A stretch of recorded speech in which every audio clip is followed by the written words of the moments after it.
Foundation হচ্ছে নামাজ। ইসলামের দামি জিনিস, সব থেকে ইসলামিক ফাউন্ডেশন হচ্ছে নামাজ।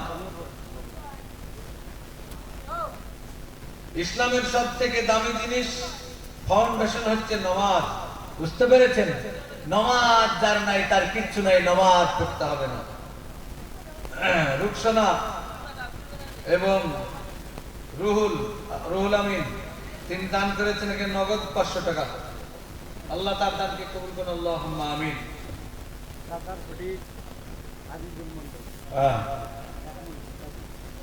আজিজুল মন্ডল, রাজারকুটি গ্রাম।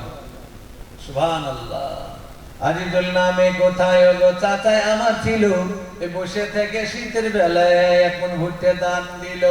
ও গো আল্লাহ দয়াময়, ও গো পাক রব্বানা, জান্নাতে মিলাইয়া দিও আঙ্গুর বেদানা।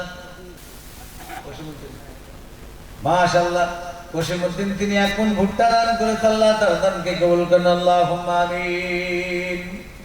আসুন মা বোনেরা পাঠিয়ে দিন। মা বোনেরা ভাবছে মহিলাদের ওয়াজ করলে কার মা বোনেরা দিবে, পাঠাবে। ও মা বোনেরা আপনারা দিবেন আল্লাহর রাস্তায়। অনেক ভাই রয়েছেন, এই মাদ্রাসাগুলো আপনাদের জানি চলে, তাই আপনাদের কাছে এসেছি।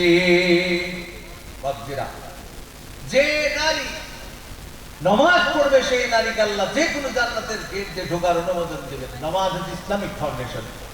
নবীজি বলছেন এই নামাজ কানা মেরাজ স্বরূপ। পৃথিবীতে কোন নবীকে আল্লাহ এত সম্মান দেননি, আমার আপনার নবীকে যে সম্মান দিয়েছেন। এই নামাজটা মিরাজ থেকে এনেছেন কয়েক 5 ওয়াক্ত, কিন্তু পড়ছি 5 ওয়াক্ত। আল্লাহ নবীকে আল্লাহ বলে দিয়েছেন তোমার উম্মতরা পড়বে 5 ওয়াক্ত, কিন্তু আমি আল্লাহ তাদেরকে 50 ওয়াক্তে সমান মজুরি দিব। সুবহানাল্লাহ।